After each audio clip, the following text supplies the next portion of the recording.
Concepts like sexuality are socially constructed because understandings of sexuality change over time and between cultures. Our cultural understanding of sexuality creates sexual scripts, which provide everyone within a culture the rules to a sexual encounter. In our society, heterosexuality has been made the norm to which other sexualities are compared due to the idea that it is natural and normal because it is procreative. Although there is a biological aspect to sex drive, we argue that sexuality is created through society's ideals. With the recognition of the biological sex drive, science has focused on biology rather than social aspects to examine sexuality. Because our Western culture has continued to perpetuate heterosexuality as the norm, science has been used as a means of othering where sexual orientations other than heterosexuality are questioned and examined.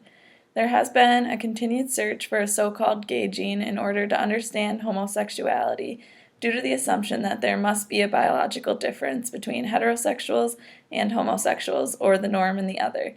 This demonstrates that sexuality is in fact socially constructed, as scientists decided, based on social norms, to focus scientific efforts on homosexuality alone. Although there is some focus on the biological aspect of sexuality, we can say it is socially constructed because the term heterosexual has not always existed, much less the understanding we have of it today.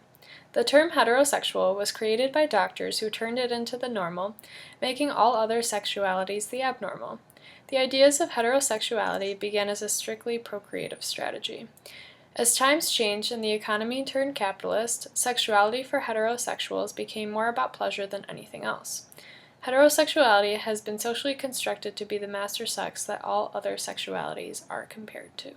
What constitutes as good or bad sex has been socially constructed. This is best explained through the sexual hierarchy and the charmed circle. Heterosexuality falls within the inner circle, which puts it on the good side and makes it the privileged sexuality. Those that are heterosexual and follow the rules essentially receive a leg up in society compared to those that are not heterosexual and do not follow the rules.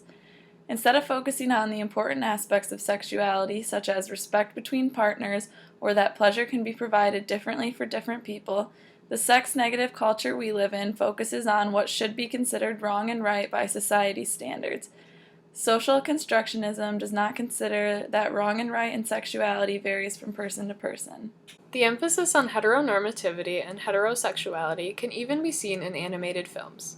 Children's movies are filled with heteroromantic love that gives them the expectation that love is magical, transformative, and expected, which leads children to believe that heterosexuality is their only option.